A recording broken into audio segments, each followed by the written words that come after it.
บายดีเด้อพ่อตู่เด้อเราจะมาอยู่หากสนุกบ่ไปเอาเราสบายดีเพิ่นเมยท่าเจ้าตะวันนี่เราว่าทุกข์เคยก็บ่หับเราอ่ะสบายดีเด้อพ่อตู่เด้อเราว่าได้เพิ่นท่าเจ้ามืดมื้อเมื่อวานนี้แต่ 12 โมงจนฮอด 4 โมงแม่ว่าเฮ็ดงามถ่าเนาะเชิมสวยถ่าพ่อตู่ได้เมื่อวานนี้นะเพิ่นงามใส่พ่อตู่เอ้ยเพิ่นหลอนพรมประสันติเอ้ยแม่นเบิ่งมันเฮเด้อไม่ได้เติมใจได้ตะแลงนะ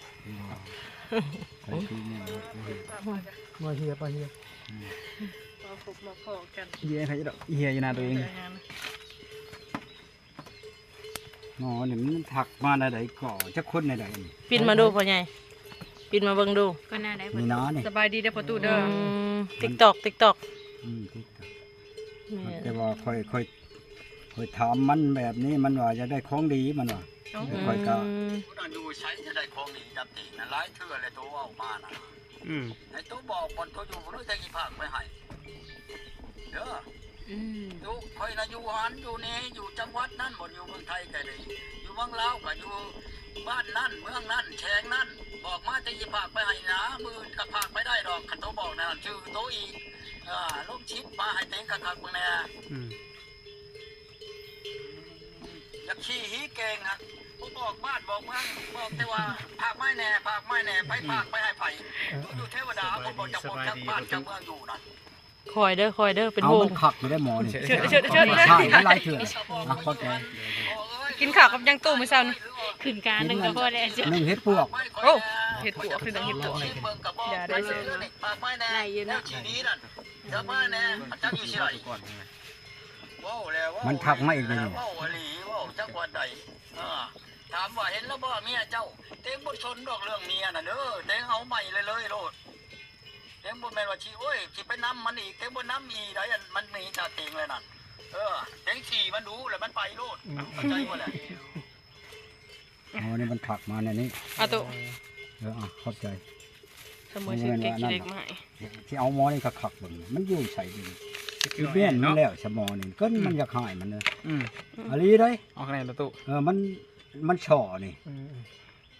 มันถามมานี่เขามาสอแหละกันแบบนี้นะสบายดีพอเท่าเห็นแล้วว่าเมียเจ้านะนี่มันถามมานี่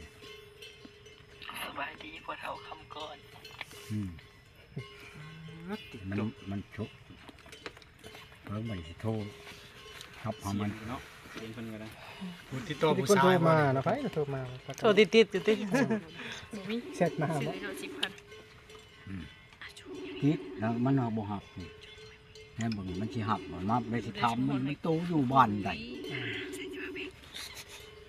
เป็นเรื่องงานนี่คนเนี่ยมันต้องรู้จักกันมันทำแบบนี้พระน้ำหอมมันนี่จักเถื่อนโบนะเอาไว้ยังไงก็บ่ได้ซื้อนะเอาไปมาไปนี่สิฝากแบ่งมาให้เพิ่นอีกโทรคืนบัดบ่ฮับแท้จริงมันก็ฮับมีใช้อยู่ถามมันว่ามันอยู่ไสเมืองใดบ้านใดนี่ส่งนี่อีกเด้ย่างฮอดบ่หรือว่าขี่รถฮอดบ่หรือว่าขี่ยนต์ไปจังสิฮอดมันอยากถามมันก็ขักเบิ่งซะก่อนหมอนี่น่ะนี่ก็ทานนั่นเด้แล้วทักมาหาได้จักมื้อเลยบ่ว่ามื้อนี่คือชี้เลยนี่บ่ฮับนี่บ่โทรหาบ่มีหับน้องพ่อใหญ่มันนั่นโทรมาใช่ก่อนมันทักกันเบอร์มันมาใช่แท้จริงมันก็ดีใส่สบายอันโตนั่นทักมาเบอร์โตน่ะมาเพียงมาหาเต็งนั่นบ่โตจะเฮ็ดจังได๋นี่อยากถามอยากได้เพียงน้ำเต็งนั่นก็โตก็บอกมาโตนั่นชำบ่ลูกเต็งลูกนั้นลูกเต็ง50ปลายแล้วหนูมันน่ะ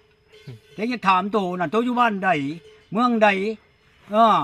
โตอยู่เมืองไทยบ่หรืออยู่เมืองลาวหรืออยู่อเมริกาพุ่นคือว่าเลี้ยลายกับเต็งก็เรียกกระโดดแท้นี่เอามันเบิ่งน่ะคนน่ะมันมักดีกันโทรหาเพิ่นบ่ฮับเขากวนสิบ่เขากวนสิติก็กวนเนาะก็กวนคือเฮ็ดได้บัดนี้น่ะก็กวนแล้วน่ะเป็นหมู่ในเฟซพร้อมบ่ได้ไดบ่นานี่กระตูมันแหละอันนี้จิ้มเข้าไปเบิ่งดูน่ะประตูคือเห็นมันดูจิ้มเข้าไปเบิ่งดูโปรไฟล์นะนี่ได้ฮู้มันบ่น่ะนั่นดูมันเลยนี่มันเว้าน่ะเด้อนี่เดี๋ยวตัวส่งวิดีอันมานะส งมานี่มันเว้านั่นนี่ ไปเล่นนี่แล้วอาจจะได้ของดีนำนี่มีอยู่บ่เนาะ ทั้งเว้าทั้งยูฮูเนาะ เรื่องของดีน้ำมัน เมื่อกี้โสได้คำว่าโสใช่ไหม มันเนาะอีกอันนี้ สบายดีฝนเฮาเห็นแล้วบ่เมียเจ้านะ อืม บุเลยอย่างหนึ่งก็เลยอย่างหนึ่งนั่นนี่ ก็ถามถึงงั้นซื่อๆว่าตูจาน บ่แล้ว มัน มี มี อีกตัวหนึงอีกมัน โอ้ เว้านะ หรือว่าเขาถามสำนั้นก็อยากให้เขาบุปิน บ่ ได้ใช่ไหม อืม เขาโทรมาพร้อม บัดเฮาอันโทรกลับนี่มันบ่หับเฮานี่นะเฮาจะคายตัวนี้ เขา แห บ ละ ว่างเด้ซะ อืมบ่มันบ่แม่นเทื่อเดียว โอ้ มัน หลาย สิ เทื่ บ่ อ ว่างเบิดมือก็บ่ว่าติ เออ หลาย เนาะ เทื่อแล้ว มันก็ต้องมีว่างแล้วว่าเฮาโทรไปก็ดี โอ้กลางเว้นก็หับกลางคืนก็บ่หับ นี่แล้วอาจจะได้ของดี ตั้งสิบ่ฮับเนาะ อืมบ่แม่นว่าสิบ่มีว่างจักเทื่อเฮ้ยโทรชะยามใดก็ดีมึงเด้อนี่โทรอีกนี่บ่แม่นมันบ่ติดมันก็ติดคูบ่ะ เห็น พอจะมีจะถามเนาะ เนาะ เออ เบิ่งแล้วก็โทรกลับ ยังบ่รู้จักบอกคนบ้านใดไทยใส่ บ่บ่ เขา ฮู้ ได้ฟิตตู้มาได้ใส่ซะ อันชื่อมันก็มันตัวอันตะ อ่านดูไอ้สลม ต่างประเทศ อุ้ย บ่แม่นชื่อลาวคันว่าลาวยังว่าเฮา อุ้ย รู้จักว่ามันอยู่หั่นอยู่นี่เนาะ อุ้ย ถือเปลือยศูนย์ดิ อุ้ยกันไปซะแล้วอุ้ย แต่ผู้เขาหมดเห็นบอกคอยโทรไปหาอีชาละวันนี่มันว่าคอยไปอันจอกคอยไปเผาแม่คอยอยู่ห้องหมอแล้วคอยป้าให้ลูกคอยให้เอื้อยคอยเมียนมันว่าโทรศัพท์นั่นแล้วเขาบ่หันฮับ เขายันเขาบ่จักภาษาแน่มันว่าภาษาลาวนะมันบ่ฮู้มันว่ามันเอื้อยมันกับลูกมันนั่นแต่มันเมื่อเช่านี่แล้วมันก็หับมันว่าเจ้านั่นอยู่ใช้คือบ่หับโทรศัพท์คอยเบอร์อันนั้นคอยไปก็คอยคิดบ่ได้หับนี่นั่นคอยบ่ได้อยู่ในนี้คอยไปเผาแม่คอยอยู่ห้องหมอแม่คอยผ่าตัด อืม แล้วหาก็ออกมามื้อนี้แล้วมื้อใดเจ้าสิขึ้นมาพี่นั่นให้เจ้ามาลัดเอาคอยอยู่ชาละวันมันว่าคอยสิออกไปอันคิวรถชาละวันนั่นน่ะเจ้ามาท่าคอยอยู่หันมื้อวันอาทิตย์มันวันนี้อีนี่นะในได้คอยก็สิมื้อหาเจ้าอยู่หันคอยสิมื้อนำเจ้า อืม ฮอดเฮือนเจ้าพุ่นนี่นะมันว่านะเจ้าเว้าคักแน่ได้วะ ที่ คอยรู้จักอยู่ในบ้านเจ้านะหมอนินบอกคอยแล้วก็หมออันพ่อนั่นน่ะเรือนเจ้าเขารู้จักเอาแล้วเฮ็ดได้เขาจังรู้จักเอาบ่จักได้คนบ้านเดียวกันหมอนินกับคนบ้านเจ้าเจ้ารู้จักบ่หมอนินรู้จักแน่พ่อจอกคันเดจันพ่อจอกก็รู้จักแน่คอยบ่ได้ย่านแน่ว่าบ้านเจ้านั่นอันเมืองชะมวยนั่นคอยเอาเมียเมืองชะมวยจักคนแล้ววะมิดเชยมอยเจ้าทำดีก็ดีได้กับคอยนี่วะมิดจัดบ้านนี้คอยสิเมื่อแท้ๆได้มาแท้ก็มา ผู้ชาวนะบ่ตูจาน ผู้ชาวนั่นแล้ว ผู้สาวสิมาหาบ้านนี่ สิบ่ไปหาผู้สาว มันนั่ แล้ว น แค่ผู้สาวมาหาบ่ธรรมดาบ้าน เปลี่ยนแผนเนาะเปลี่ยนแผน เปลี่ยนแผนบ้านนี่ มันเมื่อยแล้ว มันเมื่อยไปบ่ มาตายก็อย่าบ้าน เอ้า มันไล่เพียงอย่าโลด เมื่อยไปแล้วบ่ประตู เมื่อยไปแล้ว มื่อยไ เป็นกันเนาะ ห เพื่อทางผู้สาวมาหาอีกบาดนี่ เห็นบอกชาวชันกี้นี่อันผู้บ่าวสิพากเงินมาให้เจ้าเด้อหักอันให้เจ้าไปอันเอาเลขบัญชีส่งให้เราแน่ว่าเราจะพากเงินมาให้เราของบ่จักอันเลขบัญชีจักหน่อยเราไปพากผู้อื่นจักหน่อยเราค่อยไปบ่งไปให้เราเลยค่อยได้เงินนั่นว่ะเอาแล้วเพิ่นว่าได้หลายปานใดเอา150,000 บาทว่ะโอ้เว้าอีหลีบ่เอาก็เว้าอีหลีแล้วหิไปเด้อตอนแรงนี่ว่าเจ้าอยู่ในชัยอยู่นาว่าฉันหิไปผู้บ่าวอยู่อุบลนั้นอันอยู่อันนั้นเด้ออยู่อัน โคราชบ่ โคราชนั่นว่ะเท่าอยู่นั่นแล้วว่าโทรมาบอกข่อยนี่เพิ่นว่าโอ้ยข่อยสิให้เจ้าจักหมื่นโอ้ยว่าให้อันว่าชาวบ้านเก่าดอกว่าเพิ่นได้ชื่ออันกาแฟกินนี่บ่ฮอดหมื่นดอกหิไปว่ะจักว่าไปแล้วบ่จักได้ปานนี่ เนาะโทรเบิ่งดูโทร ตัวเช็คเด้อ โทรถามเบิ่งว่าไปเอาแล้วบ่แสน15 บาทผู้ เส้น50 จะ โทรเบิ่งดูจะก็ไปเอาแล้วบ่จัก ย่านอยู่แล้วปานนี้มันถึงเลยดิ 150,000ธรรมดาตูจาน เงิน50,000 บาทเงิน500เส้น50,000 บาท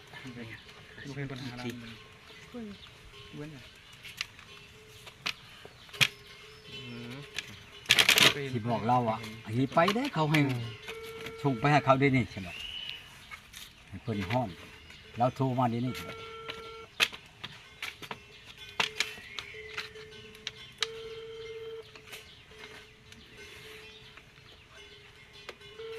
บ่ฮับจำบัดนี้เอาในไหนจังเขาให้ออกไปอันชงเลขบัญชีเขาให้ดีๆได้เขาสิพากมามื้อนี้นั่นอาชัวปัดคอยไปบอกเขาที่คอยเอาได้เงินน่ะเด้อเขาสิบอกเจ้าน่ะบ่ยันเป็นทุกข์บ่ยันเป็นโทษนะเฮ้ยเงินหมู่ตัวสิไปทวงเอาบ่ฮิไปเขาให้ออกไปอันชงเลขบัญชีให้ได้นี่โลใดเขาบอกนั่นอันจุหัวเด้อโอ้ย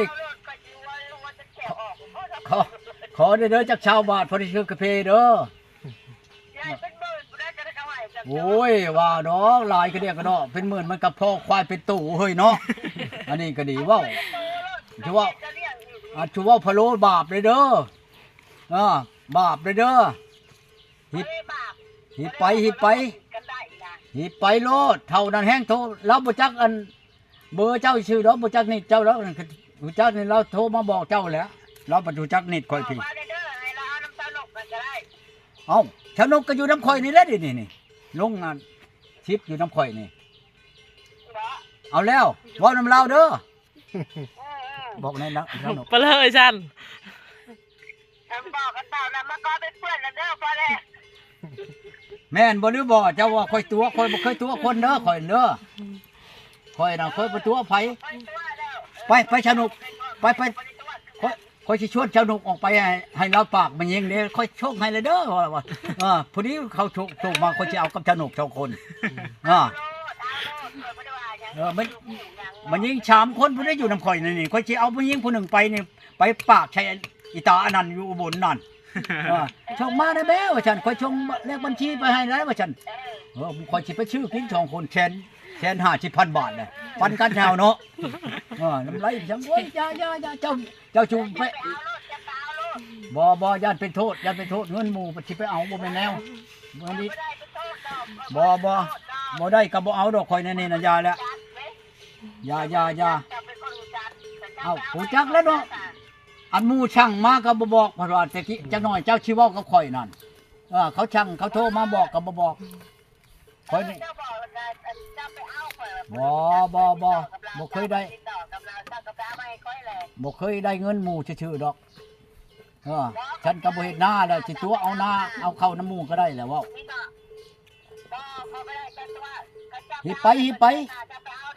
จักหน่อยเขาสิให้ข่อยหิไปจักหน่อยเขาโทรมาอีบัดนี้เป็นไง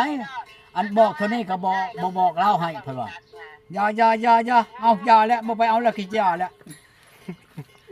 อย่าเลยปะ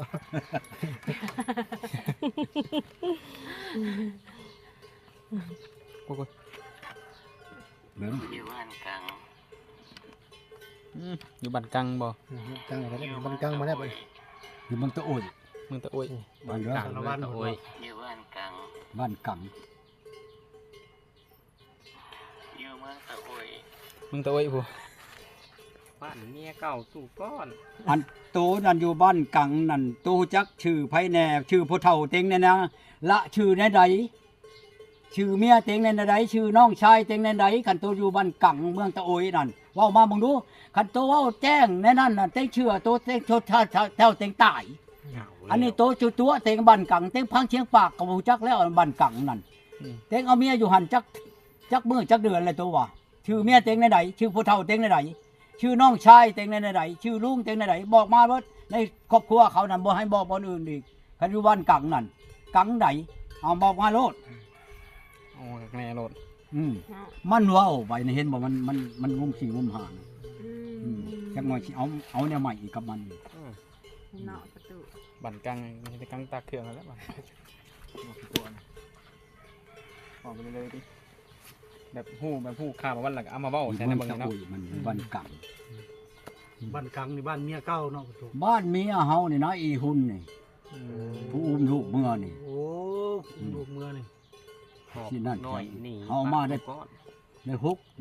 เดือนอีหุ่นนี่นะมันเอาผัวแล้วเอาผัวเขาอยู่ชาละวันหั่นเขาบอกขับบันหยัง ปัจจุบันนี่ บ่ได้แต่งบ่ได้หยัง ต่อท่านได้ป้ากันครับ บ่แม่นว่าเอาดอกตำบิดน่ะเมื่อจะพี่เราไปเช่าอยู่หันบ่ดีหมอนั้นเอาเลย โอ้ เมียก็บ่จักได้ว่าบัดนี้ ไปเช่า เขานั่น เขาหันแล้วเอาเลย เขานั่นมันประเพณีเขาแน่นอนที่เอา3คนเอาเอื้อยแล้วเอาน้องกันอย่างไร เอาว่าง่ายๆประเพณี เฉพาะในเขตเขาหันไดทุกคนเอาเอื้อยมันแม่นบอกมีน้องชาวมันเอาน้องชาวมันเป็นน้องผู้ใดน้องอีกทิ้งๆมันนี่ก็เอาได้ไดถือว่าเอื้อยมันตายเขาจะได้น้องมันแม่นบอกน้องมันพนันในผัวเด้เขาจะได้น้อง ถ้าน้องมันบ่เอาชงขดองอันที่เขาแต่งเอื้อยมานั่นให้เขาคืนเลยแล้วไปเอาไผก็ได้ ถ้าว่ามีผู้มันมักมันเนาะมักชาวอันนั้นน่ะแล้วผู้บ่าวมันจะเอาเงินให้แล้วมันเอาใช้ผู้ไหนก็ได้ มันชื่อเอานะ งิให้แล้วมาจ่ายค่าดองคืนให้เจ้า คนนั้นได้ ขดองเอื้อยมานั่น โอ้แบบนั้นอีกเนาะ โอ้ยคอยเอานี่นะอีดินนี่อยู่อันชะม่อยนี่คอยเอาออกมาแล้วมาเข้าห้องการอ้ายมันเนาะอันลุงคันแก้วหันเราก็เป็นตำรวจเด้เขาไปพักโยฮันเจ้าก่อนเขาเราเอาแต่เขานั้นเอาลำมันต้นให้นะหมอแก้วนี่แน่หมอบักเดชนี่แน่เอาลำมันต้นน้ำลาวนั่นแล้วหมอเดชได้ถามบัดนี้ของน้องมันอยากมานำเด้น้องอันเมียคอยนั่นชาวดินน้องชาวดินนั่นหมอเดชเลยว่าคันเราเมื่อนำนี่เอาเลยก็ได้บ่เอาก็ได้แล้วกันคุมเราอะค้ายังเอาหดชามเราไม่มีน้องชามเอาชามก็ยังได้บ่ใช่เราจังซี่ได้เขาหาแต่คนกุ้มเขาเอาเอ้ยแล้วเอาน้องถ้าว่ามันบ่เอานี่มันก็เชียร์เงินให้เจ้าบ่ชี้นะหากคอยบ่ได้เอาดอกมื้อนั้นคอยก็มาซื่อๆมาอันนี้แต่ว่าเมียคอยนั้นมันนั่นอยู่บ่ได้มานี่ก็จักมื้อโว้มานี่2 คืนมันมานอนนำคอย2 คืน น้องเมียน่ะบ่ มันเองนั่นแหล้ว เมียน่ะบ่ น้องเมียน่ะบ่ได้มา มันอยากให้มันอยากเมื่อนั่นให้คอยไปเชนูมื้อนั้นอันเมียอันพันนั่นโทนเวียงนี่เอาเงินมาชงให้ข่อยเงิน40 ล้านอยู่ในอันชนามชัยนี่มื้อนั้นบ่ได้น้อยไดพวกบักใหญ่พุ่นแล้วน้องเงิน40 ล้านหลายเติบไปแล้วบ่ได้มาแล้วค่อยมาแต่เอาค่อยแล่นมามันนั่งนี่แล้ว อันนี้ข่อย มันใหญ่ ถือธงจะอยากสิเมื่อแล้วห้อยข่อยก็จับธงดึงขึ้นมาบัดนี้บ้านอยู่เพื่อนต่ำข่อยเจ้าสิไปใช้สิเมื่อมันเจ้าไปปะข่อยมันว่าไดอันความบ่จักยังไปไงข่อยไปเอาเงินนี่ว่ามาแล้วก็บ่เห็นแล้วว่าไปป้าแล้วเนาะ ลุงคันแก้วนะโยเราว่ามันเป็นในนั้นแล้วเจ้ารักษาได้ถ้ามันบ่เห็นมันนั่นมันบ่วงเจ้าไปโทษได้แล้วว่ะข่อยจะมารักษามันเบิดคืนยันมันไปนั่นมือเช่ามาแล้วก็แต่งเครื่องบุกความเรียกเอารถข่อยออกไปภาคยวนเที่ยวนี่รถจักรข่อยชนมันออกไปแล้วก็ภาคคือรถยืนต่อยเมื่อลงยวนอันนั้นลงยวนยังบัดปงมาแรงแล้วก็ขี่รถอันชลวันน่ะเข้าไปชลวันไปฮอดพูดก็นอนอยู่บ้านพักหันคอยบัดอันหักไม้คอยมันดีขนาดเลยไรคอยชิว่าชูพักนี่คอยนำคอมันมือนั่นจนเกือบมันบ่ได้นอนมื้อเช้ามาบ่จากมืออะไรบัดนี้อีนั่นก็ตันหาแห้งเฉยเลยบ่จากมือมันเลยคอยบ่มืออะไรจันอายหายมันบ่จักหน่อยเจ้ามือผลเจ้าชิลักนี่เมื่อซะก่อนถ้าว่าเจ้ายังขึ้นฮอดเจ้าถึงคอยจังพัวพันกันนำหลังคอยก็เอาเมื่อฮอดนั้นเพื่อนฮอดห้องการลุงนั่นแหละเราก็เอาเงินดึงยื่นชักกันออกมาเราก็นับเงินให้ก่อนเงินเขานั่นก็แจงมันก็บ่ได้แพงดอกแปลว่าไล่แล้วเบิดทั้งหมูทั้งแบ่ทั้งหมูหันกับมีแต่15 ล้านเราขอชง12 ล้านใน3 ล้านนั่นอันขาหมูขาแบ่ขาอันพ่อบ้านนั่นเราบ่ให้เราขาชิ้นเปลืองนี่แล้วเราให้นะเขาก็เอา12 ล้านเขาก็มาเขาจ้างรถเขาอันรถจักรนี่จ้างแตนชะมวยมาฮอดนั่นชลวันนี่100,000ค่อยให้เขา100,000 กีบนี่โอ้ยมันไว้ปัญญังแล้วของมันมีแต่15 ลัก1ความไก่มันนั่นแต่ชะมวยไปหาอันคิวรถชลวันน่ะค่อยก็มานอนอยู่หั่นตื่นมาเช้ามาอันกลางคืนมาประมาณวางขออนุญาตนำประมาณวาง6 โมงแหละค่อยก็นอนแล้วเนาะค่อยเปิดแอร์มามันยิงมาเคาะป๊อกเคาะประตูค่อยก็ไขออก